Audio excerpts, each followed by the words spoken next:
Hey, greetings there, everyone, and it's GleekCon, and I'm back again with another episode of Lore of Warcraft. On our last episode, we ran through Darkshore, did a couple quests where we started to kind of mess around with the Twilight's Hammer and the old gods that they worship with Shalacir, our druid. We finally unlocked our feral form, which is cool, and then we really had to hoof it across the world to get to Ironforge to drop off a quest. So they're kind of ready. She's getting close to Black Fathom Deep's zone. She's gonna be ready for that sort of soon. We've also been reading the Alliance Players Guide, which is a Dungeons and Dragons source book, and we just finished the 7th chapter last time we read. I think about like some Alliance territories and stuff. So we're now moving on to the 8th chapter. We're gonna breeze through it all in one episode. This is the Alliance military. The first few pages are going to talk about the tactics. We'll read through those of each race, and then we'll kind of breeze through the different commanders that they have for their factions, and that'll take us through this chapter. So stay a while and listen to Chapter 8, the Alliance Military of the Alliance Player's Guide. I'm going to start with a couple pages of Alliance tactics. The Alliance can boast of many strengths in its army. It lacks in no area. Warriors and paladins create the infantry, making the first wave of attack a formidable one. The generals commonly lead the charge, believing in leading by example. A poor general is one who stays behind and watches his troops die. Most generals engineer battles to work around the enemy to flank their troops. Behind the front line are any mounted warriors or paladins using their superior speed and skill to stop up any enemy forces breaking through. Tinker-engineered firepower serves from the flank, usually beside the archers. These ranged attackers are ideally hidden under the cover of either walls or trees or within a vehicle.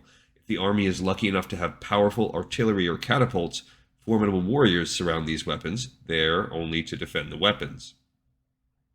Magi work as artillery, though they usually approach closer to the enemy surrounded by footmen and knights.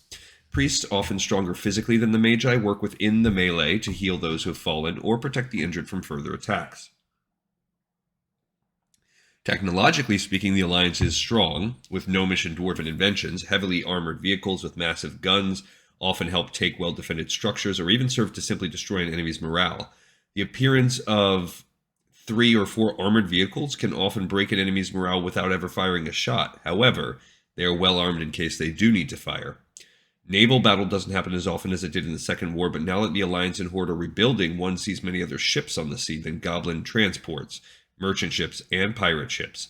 Many of the ships are now equipped with cannons and other weapons to protect themselves from pirates or other threats at sea, but the Alliance still does not have what they would call a respectable navy. A sidebar on Goblin mercenaries: although many in the Alliance consider the Goblin mercenaries to be war profiteers, they are not above using them. If they have no tinkers or their tinkers have died in a previous battle, they sometimes have to go to the Goblins for repairs or supplies. And the Goblins are always ready to help a customer for the right price. So this is really more of a reflection of Warcraft 3. It's some legacy kind of concepts. All right, the Ironforged dwarves and their tactics. The mighty dwarves with their stoic attitudes have always manned the front lines. They have the axes, the guns, and the knowledge that if they run away, they can never show their faces in a pub again. This race is forever reliable. The Ironforged dwarves say, if you have a dwarf on your front line, then the battle is half won. When not serving as warriors or paladins in melee, dwarves are with the ranged attackers with their firearms or manning the large artillery guns farther back.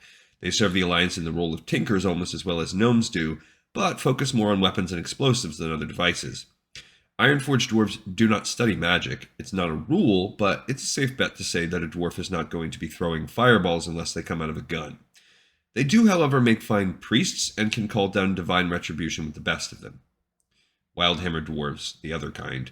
Wildhammer dwarves always attack from the air if they are able, either with divine spells or ranged attacks. They love to rain destruction onto their enemies. They make careful preparations to protect their mounts' bellies and necks from attack and remain difficult to hit. Unmounted Wildhammer dwarves are often shaman or druids and attack with the other priests and paladins.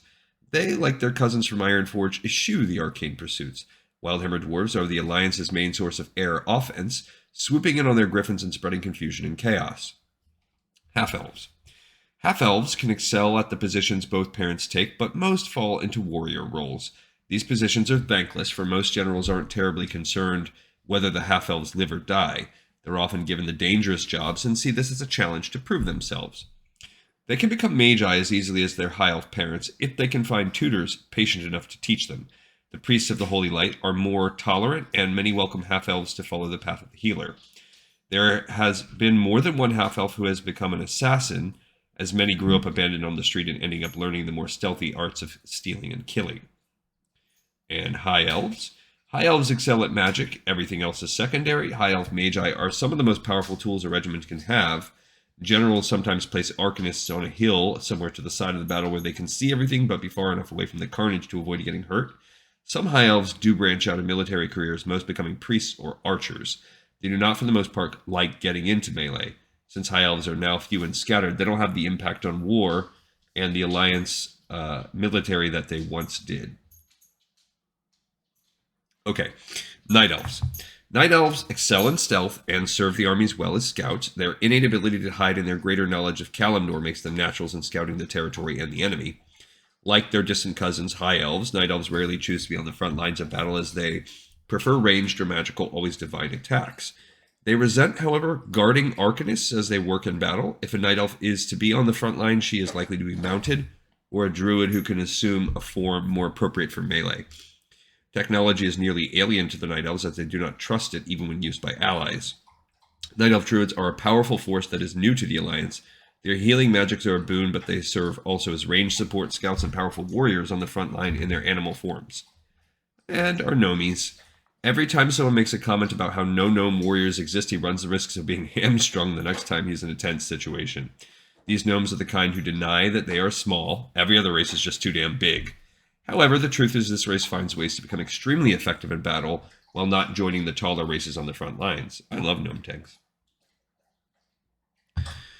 Gnomes excel in the tinkering field, creating weapons and devices to either work in fabulous offensive shows of power or help out defensively. Although not as many gnomes study magic as humans do, gnomes do have a good sense for arcane magic as their intellects are high enough to comprehend the workings of mechanical devices. Gnomes can fight on the front line if they happen to be piloting war devices, war vehicles of some kind. Some clever gnomes design their vehicles to fit only their small bodies, ensuring that only a gnome can pilot it, making sure the generals do not try to keep the gnomes out of battle. Gnomes also stay out of direct harm's way as they attack or scout from their flying machines in the air. The Alliance gathers vital information from the speedy gnome pilots. The gnomes that become warriors are fierce, but are often placed in defensive positions guarding either artillery or battle magi. And humans. Humans are the jacks of all trades. They can as easily be seen attacking from afar with magic, healing on the battlefield, sniping from the cover of trees, or fighting on the front lines. While there are things other races do better, no race can be encountered as often in every area of battle as the humans. It's true. The most popular place for a human to be is in melee combat with a sword in her hand. She will often study to become a knight or a paladin. As the most numerous race, humans dominate most alliance battles. Because of the odds being stacked in their favor, humans are most likely to be generals or other leaders on the battlefield. Okay. And the weak link. Although the Alliance has built an impressive army in the past years, finding strength in its diversity in numbers, weak points still exist that the Alliance's enemies can and do take advantage of when fighting. For one, pride. The Alliance is proud of itself. Their people are sophisticated and learned, and they excel in the intellectual pursuits such as arcane magic and engineering. Even after 3 bloody wars, they still view themselves as overall smarter than the Horde and believe that greater brain power wins out over primal force. This is even after they fought alongside the Horde in the Third War and saw how they had changed. They underestimate the Horde, especially the new Horde under Thrall, and could easily be guilty of underestimating their enemies' abilities. Arcane magic. Yes, their powerful command of the arcane is a point of strength in the Alliance's arsenal, but arcane magic also shows a weakness. The Magi are weak and easy to kill if the enemy can break through their protections. Physical strength. If you put an Orcatoran and a human and a dwarf in a room with no weapons, most everyone can take a good guess as to who would come out alive. The front lines of the Alliance's armies are always in danger against the physically stronger Horde. Yeah, it's true. All right, so let's look at the military forces. So, it says this is a stat section for typical members of the Alliance, mostly drawn from Warcraft 3. None of them are level 1 because these are considered to be experienced soldiers. There's champions and there are soldiers. Many of these are former adventurers. A champion is worth half a dozen or more regular troops. Soldiers are the common ones, and here's how they are presented. So humans have archmages, paladins, elite guards, footmen, knights, militiamen, and peasants. Dwarves have mountain kings, mortar teams, riflemen, sappers, flying machine pilots, and griffin riders. High elves have dragonhawk riders, priests, and sorcerers, and night elves have demon hunters, priestesses of the moon, wardens, archers, druids, and huntresses. And I feel like maybe it's just because this is so close to the Horde one, but we've read most of this before. All right, a typical archmage from the game would be Conjurus Rex, who's a 13th level mage, and he has 1 level of the prestige class Archmage of the Kirin Tor. Archmagi keep their enemy on their toes, making them realize that there are more things to fear than simply the swords in their faces. Always attacking from afar, Archmagi back up the combatants and either protect them or attack the enemies. Extremely powerful. They're also vulnerable, and warriors must protect them in case the enemy archers attempt to focus their fire on them. And then we got the stats and spells of everything. It says, this man, Conjurus Rex, is tall and slightly overweight, with a balding head, olive skin, and a great white beard. His face has a nebbish quality to it, making him look as if he wishes to please whoever he speaks to. Unsure of himself in social situations, Conjurus Rex makes excellent use of his years of study when he's in battle. He prides himself on protecting the troops with defensive spells, as well as spying on the enemy troops with magic. He doesn't usually prepare aggressive spells unless specifically requested. Before we move on to the next one, there's a sidebar on possessions. It basically just says, in addition to whatever magical equipment they have, they also have like standard adventuring gear. All right, so Balador the Bright is a 13th level paladin. He's a typical paladin. The shining armor and resplendent capes of the paladins are the stuff of legends and tavern tales. They serve as generals, battle commanders, and even on the front line. Their presence lifts the troops, and when they fall, it is a mighty blow to the morale of the army. And here's a picture of maybe him. This man is small for a human, but bulky and well-muscled. Although he is a quiet man, he still commands attention. His brown hair is kept in a long ponytail, and his brown eyes are kind. However, when he speaks, the rich baritone can undoubtedly either entrance women or command men. He has a high charisma, is what we're saying. He's got the riz. Balador is a quiet man when he is away from the battlefield, but is confident and commanding when fighting. He cut his teeth in the Second War and fought Arthas in the Third. He failed to save Uther Lightbringer from Arthas' blade, and this knowledge haunts him. This drives him in battle as he commands the troops and puts himself in the middle of melee in each battle, regardless of whether he needs to or not. He searches out the commander of the enemy and attempts to take her down immediately. Okay, and we have an elite guard, which is a typical one, is a 10th level warrior. When the Alliance needs someone to guard their citadels and palaces, these watchmen are called into service. Proved in battle, the Alliance takes only the best soldiers and places them before the doors of their kings and queens. So probably in Stormwind, in the actual castle, you would see some of these. They've got +2 magic gear. Wary and watchful, this tall human is not easily distracted. As she walks, she scans the area around her and focuses on the dark, quiet places where evil may lurk, basically explaining why even rogues can't stealth by them.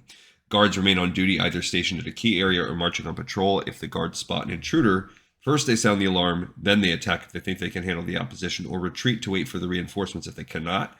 If they're guarding a critical installation, they fight to the death. A typical footman is only a 3rd level warrior, comprising the bulk of the Alliance army. The footman is the heart of the war machine for elves, humans, and dwarves. Fighting in close formation, they use proven tactical methods. Advance slowly with shields raised, then draw swords and close to melee range. This grim, mud-slogging soldier initially appears to be a grizzled veteran until you get a glimpse of his young face. His weapons and armor look worn, like they were scavenged from the battlefield. And this is what you have. You've got here like a peasant, a footman, an elite guard, and a paladin. Footmen like to travel in small groups and form ranks using the defend feat. They're attuned to formation, fighting, and coordinate their attacks. They use the aid another action to bring down well-armored opponents. Okay, there's also typical knights, this guy right here, 5th level warriors, or that could be an elite guard. Could be either way. Somewhere in between. That's probably, I don't know, maybe that's a knight. Aside from champions, the knight is the elite warrior of the Alliance, the best of the normal troops. They typically form ranks and charge to devastating effect on the battlefield. This proud young man carries himself as if he were the lord of the battlefield, resplendent in his probably hereditary armor. He spends much of his time testing the balance of his lance and speaking with his horse.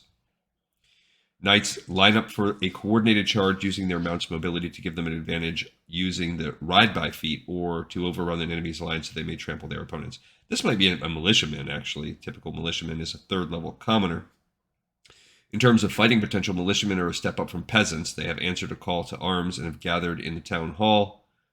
where they received armor and weapons. Beneath the leather and steel, however, they are still the same untrained farmers and laborers. Peasants become militia only when their commanders are desperate. That's why it's a third level, but commoner class, so they suck. These are the guys, like, when you ring the bell, that come out of the town hall to fight. They're not actually, like, fighters. At first glance, you take the man for a warrior, standing in his armor and hefting his sword. Then you realize how poorly the armor fits him and how awkwardly he carries his battered blade. A cloak covers his shoulders, but his head is bare. The expression on his face, more fear than anything else, confirms your suspicions. This man is no soldier.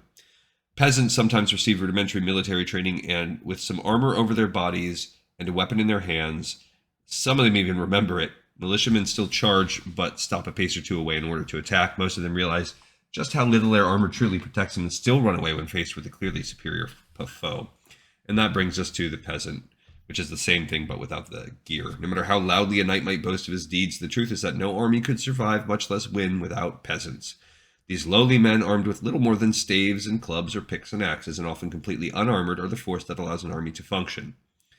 The man standing before you is clearly a peasant, dressed in nothing more than dirty torn shirt and ragged pants.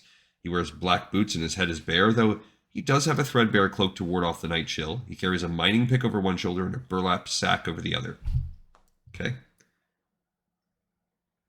Peasants have no desire to fight, and only attack when forced or when terrified. In battle, they forget all discipline and simply charge, waving their picks and shouting incoherently. Alright, so now we're moving on to the rest of the forces are smaller for the most part. This dwarf section's pretty big, though, still. Dwarven military forces. There's a typical Mountain King. Grim Thunderbrew, for example, is a 6th level warrior who has 6 levels of the Prestige Mountain King class. Mountain Kings are the elite of the Ironforge warriors, imposing fighters who tap into mystic powers to become true champions of their race. Many Mountain Kings remain in Cosmodan, defending their people against attack. Others wander the world, however, fighting alongside other Alliance forces to destroy all manner of evil creatures. Mountain Kings are impressive in combat both for their own skill and for their ability to direct troops, and they're often found leading elite forces against powerful opponents. They have the respect of every Alliance fighter, and many treat them with awe and a little fear. Grim Thunderbrew glares up at you, his eyes glittering beneath his heavy brow.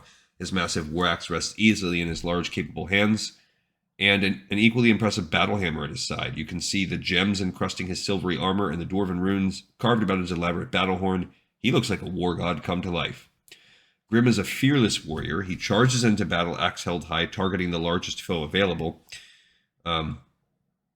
He is no fool, however, and places any allies and troops to his best advantage. He will even retreat when necessary, though he likes to act as if he does not know the meaning of the word, and often uses the image of a raging barbarian to trick his opponents into underestimating him. Grim is capable of fighting with his war axe in one hand and his battle hammer in the other, so he can dual wield, though he will only do so when getting the extra attack makes up for the awkwardness of wielding both weapons at once. It's true. Okay. A typical Ironforge dwarf flying machine pilot is a 5th level Tinker class. Perhaps the most unusual or insane warrior in the entire Alliance is the dwarven flying machine pilot. This captain of the skies performs everything from reconnaissance to bombing missions, fearing nothing except perhaps a passing dragon. Elegantly clad in studded leather, the flying machine pilot strides confidently as he enters his craft. Here's an example. This looks like a Wildhammer dwarf, actually, but could be... Yeah, I think that's a Wildhammer dwarf. Young and alert, ignoring those who deride technology with a slight sneer, his possessive manner might inspire those who don't realize just how crazy he is. The flying machine pilot performs reconnaissance missions and uses the weapons of his vehicle to attack aerial targets or perform strafing runs, the latter being a particularly tricky business. His vehicle also serves quite handily as a distraction, especially to those members of the Horde who are not used to the sight of such craft. So we do have Wildhammer and Ironforge dwarfs put together. That's why we have a typical Wildhammer dwarf Griffin Rider right now, 5th level warrior. Griffin Riders are the air power of the Alliance, the men who fly through the air and risk their lives in an aerial blitzkrieg. To a man or woman, they describe their job as the most exhilarating in the Alliance, and it probably would be. High risk, high reward. Wearing a breastplate and a jaunty leather cap, this stout, friendly Wildhammer dwarf stays close to his steed. In combat, the Griffin Riders' tactics are surprisingly similar to those of normal cavalry. They charge in, strike a blow, and get out before the opponent can launch a counterattack. As one Griffin Rider puts it, if they've got no spellcasters or missile troops, battle's a picnic. Alright, a sapper is a 5th level tinker. Sappers are engines of destruction. When the Alliance needs a structure removed from the battlefield, a dwarven demolition team is sent to blow it away. Sappers invite a bloody death and hearing loss every time they go into action, but the sight of a horde gatehouse collapsing into a pile of rubble is well worth such risks. Cheerfully striding onto the battlefield is a team of old dwarves, scarred and blackened faces, a mace in one hand, a pistol in the other, holding kegs of powder strapped to their backs. They seem to ignore the rest of the field. The sappers' tactics focus on delivering large amounts of gunpowder to a target and using his skills to destroy it. They are aware of the surrounding battle only as it concerns their ability to reach their target and have enough time to set a charge and escape. So they're portrayed as less of suicide than the Second War. All right, a typical dwarven rifleman is a third-level warrior that also has 2 levels of the Ironforged dwarf racial class. The dwarven rifleman is a native of the Ironforged clans who specializes in the use of the long rifle. Typically, they use their climbing skills to work their way into a good vantage point, then rain death upon their enemy from above. This dwarf has a long white beard and wears a blue hooded cloak. He carries a long rifle against his shoulder and a scowl on his face. A rifleman's tactics are fairly basic. He'd find a nice corner into which he can survey as much of the surrounding area without being spotted as possible, plot an escape route, and wait for the target to walk into his sights. This is a dwarf sharpshooter racial iconic class that they talked about earlier. All right, so now we're going to get into a slightly smaller, even from what we just did, which is the High Elf military forces. We have the typical High Elf Dragonhawk Rider, which is a 3rd level mage with 2 levels of warrior class as well. So they're kind of dual class in the traditional sense. Dragonhawk Riders are High Elf Magi who take the fight to the air. The High Elves use these mounted warriors as support troops, nullifying ranged fighters and battlements with their spells. The High Elf is resplendent in golden and blue armor, the helm worked in stylized wings above each ear. He bears a lance and pats his majestic Dragonhawk mount in preparation for battle. Dragonhawk Riders are elite aerial warriors. As Magi, Dragonhawk Riders tend to stay above the battle using their spells to befuddle enemies and disable potentially dangerous foes. A favorite tactic of Dragonhawk Riders is to cast Fog Cloud over enemy battlements, rendering their ranged attacks useless. You can also use it against like scout towers, I think. Dragonhawk Riders also use aerial shackles to disable their flying opponents. That's a spell that we've presented in this book as well. Typical High Elf priests are 5th level priests. The Holy Light has many devotees among elven kind. They spread a message of comfort and protection to the displaced, the hope of unity among elves, half-elves, and men, and revenge against the scourge. They are clad in robes but protected by a chain shirt. The priest of the Holy Light appears tailored to look like the bastion of his faith. He fingers a holy symbol around his neck and occasionally bows his head to say a brief prayer or a silent reverent contemplation. As a priest of the Holy Light dedicated to the aspect of protection, an acolyte prefers not to wade into battle but to serve in the middle ranks of a group of allies and support them with petitions, prayers, and spells. His staff is reserved for use only when a gap in his protection is breached. And finally, there are typical High Elf sorcerers that are 5th level mages. High Elves are renowned for their magic, and on the battlefield, elven sorcerers often accompany Alliance troops into the thick of the fray. Although not physically powerful, the skill and bravery of these elves is beyond dispute. Clad in revealing robes, this elven sorcerer is distinctive. She wears far too much eyeshadow. The elven sorcerer prefers to serve as part of a group, preferably in the rear with a few people to guard her. Mana Shield is deployed to provide additional protection, while spells like Slow and Invisibility support their allies. Okay, on to the Night Elf military forces. Probably even less, but maybe about the same. Demon Hunters. Okay, so the typical Demon Hunter, this is their elite troop, is Sin Dweller, who's a 6th level rogue with also 7 levels of the Demon Hunter prestige class. Demon Hunters have dedicated themselves to ridding the world of demons no matter the cost. These shadowy figures are usually Night Elves, and they have voluntarily become exiles to fulfill their duties. Because demon hunters traffic in demonic power and become increasingly demonic in appearance, they are not welcome in polite society and are feared more than trusted. A demon hunter may win the respect of other warriors, however, and can become a valued asset to any military unit stationed in places where demons roam, though the hunter will still be isolated and distrusted. They're far better suited for solo missions or small excursions with other champions than for fighting with standard warriors. So the description of Sin Dweller is the figure stands partially within the shadows, moving easily among them. As the light hits him, you see glimpses of a slender frame, delicate features, long hair, bound back in a tight braid, and a glittering black blade. Even as the shadows return, however, you see the cloth bound across the eyes and the hint of smoke behind them. as if the orbs there still burned from the fire that destroyed them. Sand Dweller uses his stealth to full advantage. His light armor makes him more maneuverable than most opponents, and he darts in to attack, then retreats to the shadows. Immolation and Mana Burn not only deal damage, but distract foes from their own battle plans, making it easier for him to divide and conquer. Okay, so before we continue on with that, let's do a... Actually, we'll read these two, then we'll read that flavor text. Typical Priestess of the Moon hero would be Delis Moonfang as a 13th level priest. Valuable as heroes during wartime, Priestesses of the Moon can also use their divine magic spells to hinder or harm the enemy. They are also inspirational leaders and excellent archers. Priestesses often keep to the rear, protecting the wounded with ranged weapons. Guided by Elune, Priestesses serve as a morale boost for troops, assuring them that they will be healed, protected, or at the worst blessed during their final journey. Notice that we're staying away from the big names like Tyrande and Illidan. The Night Elf woman has white hair and bright violet eyes. Her hair is a long braid that loops around her waist. Her mithril armor glows with a white light. Delis Moonfang is a natural leader. She appears as a white warrior, casting spells to aid the combatants and protecting the wounded. She remains in the rear of a battle, organizing the efforts to retrieve and heal the wounded. All right, now we'll read the flavor text and see which one that's about. Mistress, someone here to see you. The voice failed to cut through Celine's concentration, and she took a moment to finish her prayers to Elune before opening her eyes and giving a stern glare to her acolyte. The young human shifted from one foot to the other, his eyes on the ground.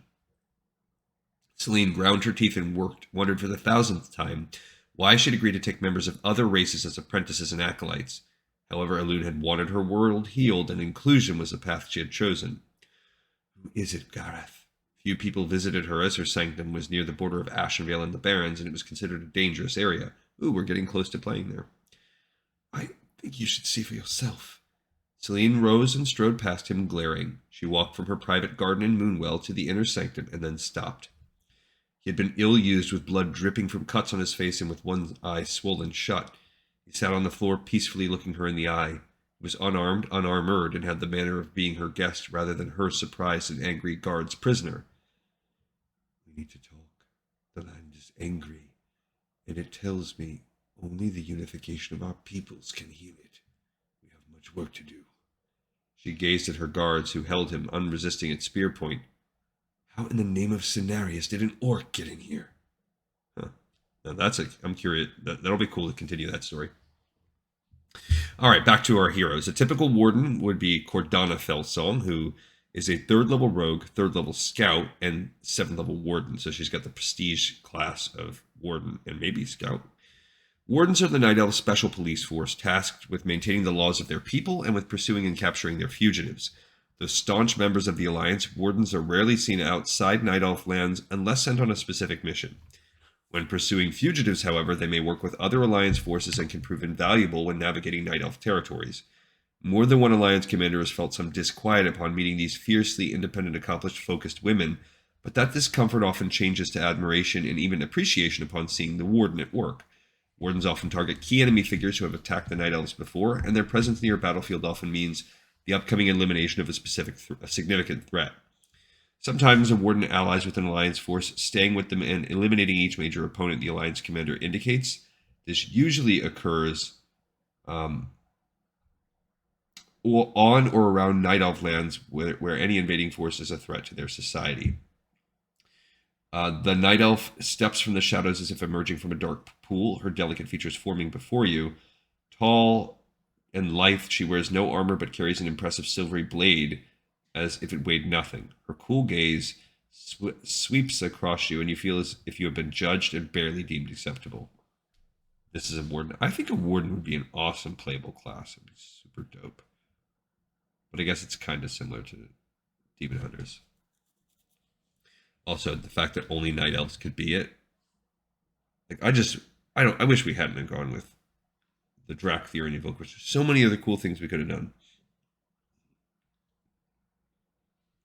Let's continue the story, I guess, or maybe it's a different one. Anara crouched, letting the tall grass close about her. Her bow lay at her side, her quiver snug against one thigh. The handle from her hunting blade jutted against her arm as she leaned on her hands, waiting. The night was quiet, the grass still, save for a faint breeze. Somewhere a wolf howled, but it was nowhere near and not on the hunt. She was, however, and she forced herself to stay alert, body tensed, every sense scouring the region. There, a muted rustle as a body shifted grass aside, and there, the dulled thud of a small rock being ground beneath a heavy boot. The walker was very good at moving silently. She knew this land intimately, however, and could hear a worm burrowing at 100 paces. Slowly she drew an arrow from her quiver, careful to hold it so neither shaft nor head touched the leather. When the wind came again, she shifted her weight to one knee, the sound covered by the breeze, and raised her bow to rest across the other leg. Again she listened, and again she heard the telltale signs. Perhaps 60 paces forward and 20 to the left, now 15, now 10. As the figure passed in front of her, Anara rose, bow swiveling upright, arrow knocked. She could see nothing but the grass, but her ears told her all she needed, and she released the arrow directly ahead, its chiseled head parting the grass with a thin whistle. Then she heard the meaty thunk of the head striking flesh and a stifled cry, followed by the sound of a heavy body hitting the ground. She was already sprinting forward, drawing her blade as she ran. No one trespassed upon her tribe, not while the sentinel Anara Darkshrike prowled the night. Okay, so I'm guessing we haven't even read about the sentinels yet. Oh, and back to Cordana. Cordana uses her spell-like abilities to appear and disappear within shadow. She casts Silence first to unnerve her opponents and prevent spellcasters from using verbal spell components. Then she targets one foe and appears from the darkness nearby, attacking swiftly and retreating for another pass. Alright, so we now have the basic troops of the Night Elves. There's typical archers, which are second-level scouts, second-level Night Elves. So this is kind of maybe that. Many Night Elves learn to use weapons before they can walk. Some show a natural talent for archery and hone that skill. These archers are excellent hunters, but in wartime become critical support troops, firing upon enemies to give allies a chance to regroup and attack. Night Elf archers are particularly renowned for their ambushes, especially within their own forests. They can move silently among the trees and down opponents 100 feet away without ever being seen. The typical archer is slender but strong, with a quiet grace and the ability to shift from motionless to eye-blurring speed in an instant. She carries her bow constantly and pays it more respect than most people. The archer's specialty is ranged attack, and she will do everything possible to maintain her distance. Most Night Elf archers also use their stealth, speed, and dark vision to full advantage. An archer might creep to a hiding place and wait there for hours to set the target at ease. Archers train both alone and in teams and often concentrate fire on a single major target or on a small group standing close together. This allows them to take down tougher foes or clustered enemy commanders in a single volley. Okay, there are also typical druids, which are second-level druids and with 2 levels of the Night Elf racial class. Night Elves are close to the land and to nature and learn herbalism and animal husbandry as youths, and some demonstrate both aptitude and inclination and stay with those studies as they grow older, setting aside bow and sword in favor of herbalism and meditation. Some druids, like the Druids of the Claw, are powerful combatants and relish the opportunity to strike back for their land and its creatures. Others, though less combative, are excellent guides and protectors and help troops evade capture and find shelter, food, and water. Druids also make good scouts, particularly in wilderness regions. The Druids of the Talon are famous for their skill at scouting terrain and assessing enemy forces unseen. During the Third War, most Druids were either of the Claw, of the Talon, or of the Fang. Thanks to Malfurion Stormrage, many Druids have set aside these distinctions and enjoy a wider appreciation of nature and their own abilities. Yeah, I like that. But their specs kind of still do it. The Night Elf is dressed in simple clothes of brown and green, designed to blend in with foliage. His clothes have a leaf motif. He carries only a staff, a sling, and a short knife in his belt. Druids use their knowledge of the area and of nature to their advantage. Most summon animals or awaken plants to protect them and then use their animal companion in their own wild shape to attack. Alright, the typical Huntress is a 4th level scout. Neither one seems like a sentinel, but maybe, actually this might be like a sentinel. Night Elf women are trained in stealth and combat. Many fight to protect their homes, their lands, and their people. At the forefront of this army ride the Huntresses. This elite cadre calls upon the moon goddess Elune for strength. Huntresses ride their fearsome night saber panthers into battle and wield moon glides with deadly accuracy. In times of peace, the Huntresses protect Night Elf lands from trespassers. In times of war, however, they extend their activities to anyone foolish enough to attack their people or their allies. The Night Elf woman is tall and lean, lithe like the cat she rides, and so dusk-skinned her purple flesh blends into the panther's fur, making them seem almost a single beast intent upon slaughter. She wears light armor designed for mobility as much as strength and wields a moonglaive that flashes in the night. The Huntress is a warrior first and foremost. She takes the fight to her foes, charging close to the enemy before flinging her moonglaive. The Panther's speed and agility allow her to attack quickly, and she often dispatches her first foe with a single toss, quickly spreading terror and panic among those nearby. All right, so we've read all the forces and tactics of. Again, this is kind of weird that we're pretty late to still be taking a Warcraft 3 angle, and I think it's because as we get closer and closer, even to Wrath of the Lich King dropping in this book series, it's kind of losing its way, and I think that's why we don't see that many more books past this. But we have another episode in the pipe 5x5. Thank you everyone so much for watching and for listening, and I look forward to seeing you on the next episode of Lore of Warcraft.